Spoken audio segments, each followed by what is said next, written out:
well, we've been working together for, you know, we're much closer to 2 decades at this point.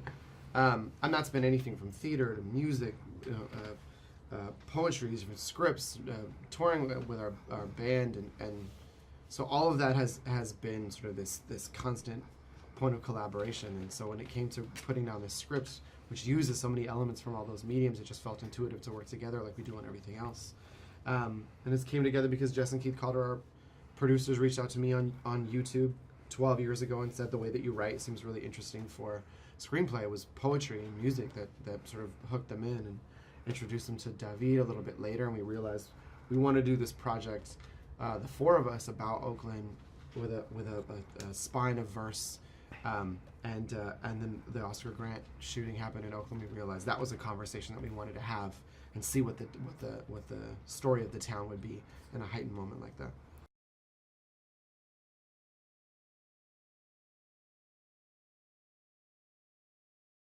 It was, that's the longest either of us have gotten to spend consecutively, I think, at home in quite a while. Yeah.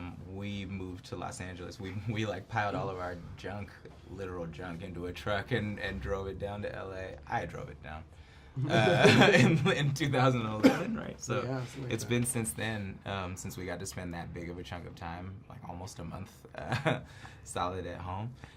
Which was wonderful. It was great to be working on it there. It's, you know, we couldn't have told the story anywhere else. It was about Oakland. We weren't trying to fake somewhere else for Oakland.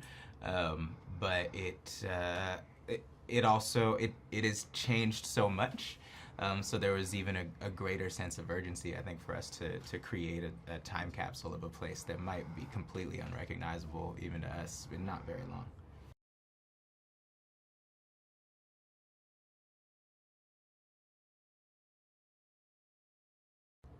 Collin and Miles grew up together, have, you know, lived, have had a very similar experience.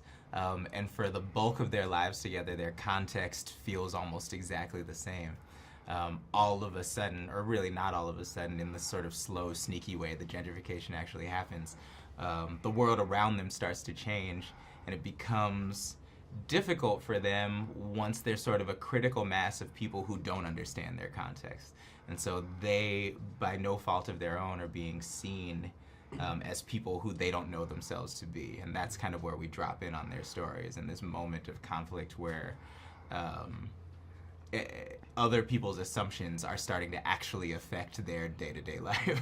And this particular point in the story is the last 4 days of Collin's probation, which is like the final sort of terror element on top of everything, when you realize that there's this, not only is their normal context like becoming problematic in Oakland, but Collin is now a part of a system that feels hell-bent on keeping him incarcerated.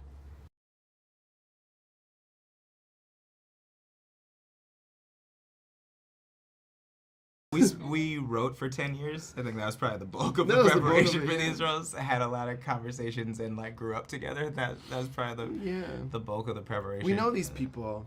We know these people really well. Collin and Miles are composites of people that we know, and so we have such great source material because some of them were like on set as extras in other scenes. Some of those people that they're based on, and so we had such a great. And because we both know who those people are, it's really easy to sort of dial that with like in relation to each other. Mm-hmm. Like, oh, I know where Collin is at this moment, so Miles is here. Or this is Miles. Miles is having this moment, so this is Collin's reaction.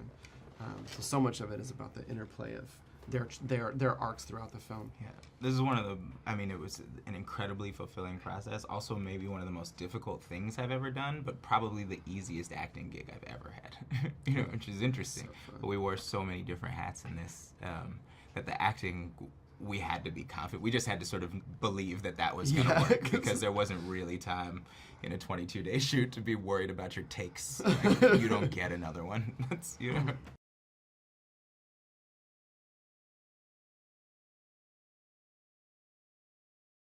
Don't wait. Don't wait. Yeah. Don't wait. We grew up in the Bay. Nobody waits.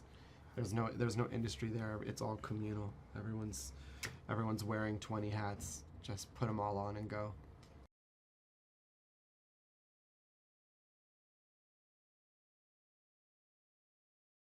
a blind spot is something that you're always going to have to work to see. You have to literally turn your head to see in your blind spot. It's physical, it's a labor in order to see the things that you're not conditioned to see, that aren't right in front of you. And so I think one of the challenges of the film is that it is asking us to do that more readily, to be more dedicated to looking in the blind spots.